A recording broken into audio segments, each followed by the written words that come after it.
Farhan marries a British woman. Okay? Farhan moved to London. Farhan's wife, the British woman, gave birth to a boy. The boy, the baby, even a girl, is automatically given citizenship as a Malaysian baby, born in London. Okay? Federal Constitution gives him that, sorry.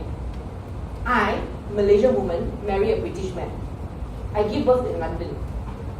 The law says I cannot pass on my citizenship to my kids. Now what happened to all these Malaysian women overseas? They end up, some of them end up in bad marriages, divorce. They want to fight for custody. Their kids are not Malaysian. Can they divorce? Can they come home with their children? Cannot. And these are all Malaysian women. The logic here is, we have enough Malaysian men. Why you don't marry Malaysian men? You marry foreigner, you tanggung yourself. And they say, you want citizenship? Can you come home now and give birth? You don't give birth in London. Because if you come home and give birth in Malaysia, we give you. Okay? Then COVID happened. Borders shut. Remember? We have Malaysian mothers pregnant trying to fly home, but because borders shut, they landed in Thailand and had to give birth in Thailand. So circumstances like that, how to explain when they cannot understand this? So, let's sit down now. I show you next slide. I show you the timeline. This is my last slide. 2019, they came to the women ministry, these mothers. They came to the women ministry, they highlighted this case to us. They said, okay, we will fight for this. Kak Wan, who was woman minister, went to see the home minister then. Who? Muhyiddin. This was before Sheraton moved up. Kak Wan went to Muhyiddin's place. She was DPM, but she was coming as a woman minister. Please change this. Okay? Home ministry didn't lion us. Cannot. They say cannot be done, cannot be done, cannot be done. Sheraton move happened. After Sheraton move happened, COVID happened. Then more cases came. Then they went to court. So we continued to speak. After losing power, every time we went into parliament, we spoke about this issue. Every time. Okay? Every year. In 2022, election happened. When this thing kept coming out in the news, Pakatan Harapan put inside our manifesto, if we become government, we will amend this and give mothers.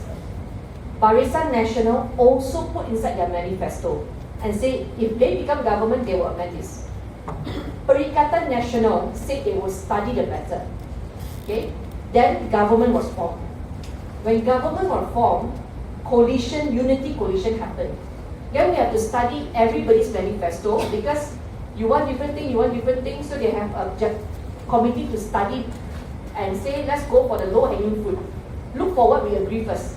And under the list of what we agree, Barisan Nasional and Pakatan Harapan, this is the one thing that came out. So the women ministers then told PM, this is the reform that we have to do. But when we push for this reform, when you go in to amend something under the federal constitution, two-third majority, the exercise is very tedious. So as the home ministry, they are not going to put in one. They put in other things that they want to go and amend one shot.